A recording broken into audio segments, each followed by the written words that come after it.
Salut à tous! Aujourd'hui on va voir ensemble 5 scènes d'action que vous pensiez peut-être vraies dans les films, mais qui étaient en fait truquées grâce à des effets spéciaux. Comme toujours, n'hésitez pas à me dire dans les commentaires si vous avez vu des scènes incroyables que vous pensiez vraies, mais qui étaient en fait fausses et truquées. Et au passage, mettez un pouce en l'air et abonnez-vous en activant les notifications pour ne pas louper les prochaines vidéos. Et c'est parti! Numéro 5, Deadpool 1, la scène sur l'autoroute. Vous avez sans doute adoré cette scène, vous vous demandiez comment les cascadeurs avaient pu faire pour réaliser toutes ces belles cascades, et vous vous demandiez aussi comment ils avaient fait pour réquisitionner une autoroute entière. Et bien la réponse à tout ça est très simple, la quasi-totalité de la scène est fausse. Presque tout est réalisé à l'aide d'effets numériques, de personnages en images de synthèse, pareil pour les immeubles, les voitures et tous les éléments du décor. Certaines scènes ont bien été tournées sur fond vert dans un studio, mais elles ont ensuite été rajoutées aux scènes totalement recréées numériquement sur ordinateur. Par exemple, pour cette scène, ils ont tourné dans un studio fond vert, l'homme sur la gauche est tiré par un câble pour être projeté et le décor derrière est totalement virtuel et Deadpool aussi tant qu'à faire. Ce qui est incroyable, c'est que même la scène où Deadpool enlève son masque est fausse car recréée en image de synthèse. Bluffant non. Numéro 4, Spider-Man 1, la scène de l'immeuble en feu. Cette scène tirée du premier film Spider-Man de Sam Raimi nous montre l'homme araignée pénétrant dans un immeuble à la recherche de survivants. Il se retrouve face au bouffon vert. Ce dernier lui lance des robots lames qu'il s'empresse d'éviter de manière très classe et acrobatique. Et bien devinez quoi, cette scène est fausse. Spider-Man est en fait recréé en images de synthèse. Il était assez difficile de reproduire des mouvements parfaits et esthétiques pour pouvoir éviter les robots lames, même si le cascadeur avait été attaché à des câbles. Le réalisateur a donc décidé d'utiliser une doublure numérique de Spider-Man pour réaliser plus facilement cette chorégraphie. Ce n'est pas en soi une surprise car tout le monde sait à peu près que Spider-Man est modélisé en 3D pour les scènes compliquées et très aériennes. Mais cette scène au ralenti était assez réaliste et au premier abord, on ne pensait pas forcément qu'elle était fausse. Le film oscille ainsi entre les scènes réelles où l'acteur est câblé et les scènes où c'est la doublure numérique 3D qui prend le relais. Numéro 3, Matrix Révolution, le coup de poing en gros plan. Ok, tout le monde semble s'accorder sur le fait que le premier Matrix était le meilleur et que le dernier était un véritable raté. Dites-moi d'ailleurs dans les commentaires ce que vous en pensez. Mais il n'en reste pas moins que le troisième volet de la saga nous a montré des scènes incroyables et mémorables. On se souvient donc de la scène finale avec la confrontation entre Neo et l'agent Smith sous la pluie. Et une scène en particulier était très intéressante visuellement, c'est le gros coup de poing en gros plan sur l'agent Smith. Et bien, vous l'aurez compris, cette scène est totalement fausse et donc recréée en image de synthèse.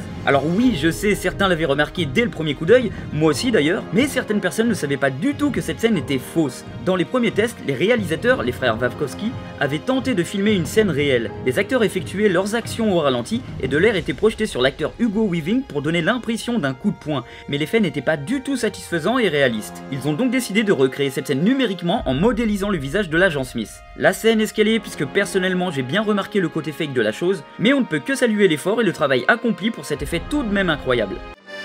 Mr. Taylor.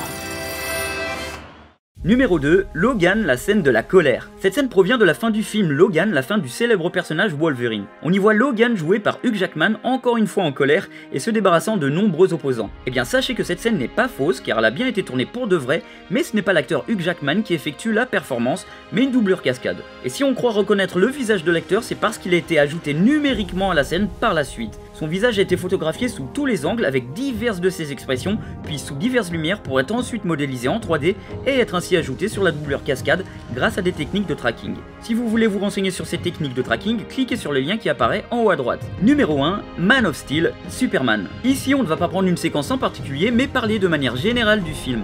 Je ne vais pas faire durer le suspense plus longtemps, mais sachez qu'un nombre impensable de scènes et de plans sont totalement truqués dans le film. De nombreuses scènes et de nombreux éléments que l'on croyait vrais dans le film sont en fait totalement recréés virtuellement et numériquement. L'équipe a tourné seulement quelques jours en décor extérieur et tout le reste a été filmé dans des studios fond vert pour ensuite y ajouter de nombreux trucages et effets recréés par ordinateur. Les immeubles sont donc faux, les rues sont fausses, les personnages sont parfois totalement recréés en images de synthèse et autre surprise, les costumes et armures sont faux. Le personnage de Zod porte en fait une tenue avec des points de référence et un modèle 3D du costume est ajouté par la suite sur l'acteur. Même la cape de Superman est la plupart du temps faite en images de synthèse. Est-ce que vous aimez le fait que les images de synthèse soient autant présentes ou est-ce que vous trouvez que ça va parfois trop loin? Donnez-moi votre avis dans les commentaires. La petite scène bonus que nous allons voir maintenant n'est pas tirée d'un film mais d'une vidéo buzz qui a fait le tour du monde. On y voit un homme se filmer en selfie avec un train à l'arrière-plan. L'homme reste sur place puis se prend violemment le train. Cette scène a choqué de nombreuses personnes mais a aussi déchaîné des masses de messages d'insultes envers l'homme considéré comme fou et inconscient. Et bien il paraît qu'en fait cette scène est totalement fausse. L'homme est vu dans une vidéo en parfaite santé où il dévoilerait la supercherie. Beaucoup de personnes doutent encore du côté fake de la vidéo et avancent le fait que l'homme n'aurait pas assumé le bad buzz. Dites-moi dans les commentaires quel est votre avis sur ce sujet. Cette vidéo propose une sélection de quelques films, alors donnez-moi dans les commentaires des films avec des fausses scènes plus vraies que nature que vous connaissez. Mettez un pouce en l'air et abonnez-vous pour ne pas louper les prochaines vidéos. A bientôt les amis.